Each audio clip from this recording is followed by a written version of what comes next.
സംസ്ഥാന ഭാഗ്യക്കുറിയുടെ ക്രിസ്തുമസ് പുതുവത്സര bumper ticket record വിൽപ്പനയാണ് നടന്നത്. 40 ലക്ഷം ടിക്കറ്റുകളിൽ ജനുവരി 23 വരെയുള്ള കണക്കുകൾ അനുസരിച്ച് 33,78,999 ടിക്കറ്റുകൾ വിറ്റുപോയി.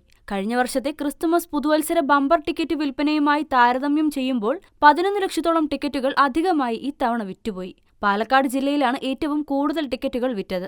6,95,650 ടിക്കറ്റുകളാണ് ഇവിടെ വിറ്റഴിച്ചത്. 3,92,290 ടിക്കറ്റുകൾ വിറ്റുകൊണ്ട് തിരുവനന്തപുരം ജില്ല 2ാം സ്ഥാനത്തുണ്ട്. 3ാം സ്ഥാനത്ത് 3,60,280 ടിക്കറ്റുകൾ വിറ്റ് തൃശൂർ ജില്ലയാണ്. ടിക്കറ്റ് വില 400 രൂപയാണ്. 1ാം സമ്മാനം 20 കോടി രൂപ. 20 പേർക്ക് 1 കോടി രൂപ വീതമാണ് 2ാം സമ്മാനം. 3ാം സമ്മാനം 10 ലക്ഷം വീതം ഓരോ പരമ്പരയ്ക്കും 3 വീതം ആകെ 30 പേർക്കും നൽകും. 4ാം സമ്മാനമായി 3 ലക്ഷം വീതം ഓരോ പരമ്പരയ്ക്കും 2 വീതം 20 പേർക്കും. 5ാം സമ്മാനം 2 ലക്ഷം രൂപ വീതം ഓരോ പരമ്പരയ്ക്കും 2 വീതം 20 പേർക്കും നൽകുന്നുണ്ട്. ഫെബ്രുവരി 5-ന് ഉച്ചതിരിഞ്ഞ് 2 മണിക്കാണ് നറുക്കെടുപ്പ് നടക്കുന്നത്.